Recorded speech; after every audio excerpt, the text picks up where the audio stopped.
I remember being younger, beholding the excitement of my childhood days, prancing around with children of all colors, completely oblivious to the anomaly of our racial collaboration. I remember touching the lush green grass and sliding down the slick surface of a slide that went into infinity as I chased around my friends fearlessly. But most of all, I remember the limitless freedom I had to roam around and be free, to watch TV, play board games, and stay up late until it was too dark to even see myself.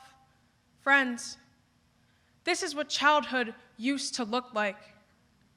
And as I've grown up, I've seen the shift from blue popsicles to bloodshed, elated children turn into broken black bodies, terrific turn into terrifying, and adventure turn into aggravated assault. Our bodies do not belong to us. The dead cannot be recompensed with filthy money traded to gun-holding white men who claim their rights by the Constitution, who claim our rights by the Constitution, who claim our lives by the... They say the Constitution is colorblind, at least to our civil liberties, and that all are equal before the law. Our bodies do not belong to us. Jasmine Barnes was only 7 years old, driving with her mother and sister on the last ride home. A life taken by several shots, telling me as the person, not the Glocks. She will never get to experience the beauty of resistance and a pursuit of happiness. Our bodies do not belong to us. This inequality transcends a past to strip rights, strip clothes, and mixed babies born out of white infidelity. It indefinitely perpetuates a lifetime of cultural wreckage. Black kings and queens robbed of their mantles and replaced in the history books by a white man who got there first, by a white man who said our significance was no greater than 3/5 of a person, rummaging through stolen property and calling it their own, disenfranchising societies whose generations would have to thrive off loans, leaning in and leaning out, treating us like property who merely moved across a line, searching for freedoms that would take painful decades to find. Color blindness is not the lack of vision. It's the lack of color recognition. But first, I need you to recognize the visionaries who propelled racial justice forward, fighting in the midst of stray bullets and constant disorder, the threat of their lives as they push across the border. Our bodies do not belong to us.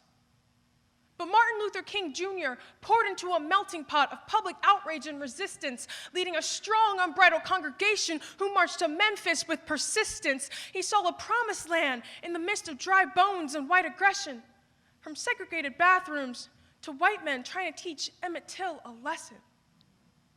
And despite all this, he left a legacy of nonviolent progression. Facing arrest, bomb threats, and personal abuse, we glean that our words and actions must be put to civil use. With innocent blood smeared on their hands and whips on our backs and tears in our eyes, our road less traveled is the one that leads back from a lost prize, to sitting and sleeping in the library and someone calling the cops, to walking by the corner store and almost getting shot, to tossing misidentified bodies into the suffocating sea of black oppression. We may have all come on different ships, but we're all in the same boat now. Our bodies do not belong to us.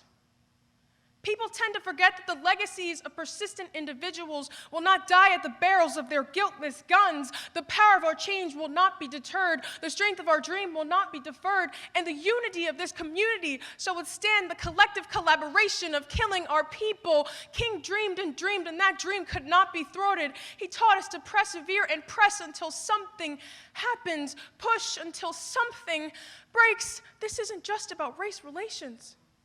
This is about the human civilization resorting to things that are not even civil, restricting access to opportunity and calling us equal. Great, proud, home of the free, home of a nation that rose from the bedrock of slavery, home of the ones who will see my color before they'll hear my words, home of the ones who killed Eric, Trayvon, Philando, and Freddie, them and more buried in the bosom of black history. Our bodies do not belong to us. The violence that consumes us is almost twice the size of our population. Doesn't happen anywhere else but this united nation. Do not get me wrong.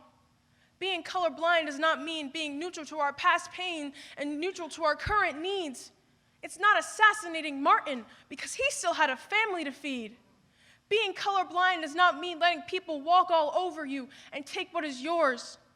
It's responding to life's most urgent and persistent question: what are you doing for others? It's remembering not to forget the importance of my own history, because white children get representation in my education, and I am left picking up the broken pieces, filling in the missing blanks on my own. The other day, a classmate of mine forgot who Harriet Tubman was, as if her legacy was not significant enough to come across his whitewashed recollection, reminding me that they cannot find the answers to my questions. Can't we be colorblind to our physical features and rather observant of the greatness of our legacies? She set millions free.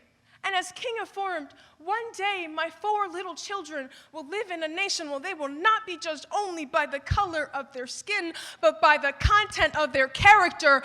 We, as 5/5 of human beings, are entitled to our freedoms and our social economic dreams.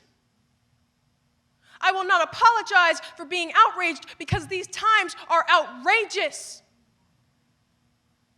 If 1968 was the colorblind dream that I see, then the prospect of black prosperity would no longer rest on the crooks of white shoulders. I'd see pigments of injustice transforming into vivid hues of unity, and Martin Luther King Jr. smiling proudly over that cold April balcony. The world would be a different place where freedom reigns and people sing. We can all live in a world that sees my character for me. We can all see the dream being fulfilled with 51 great years of racial and economic peace. We can all live in a society that truly proclaims the fundamental rights of human beings. I remember being younger, prancing around with children of all colors, completely oblivious to the anomaly of our racial collaboration.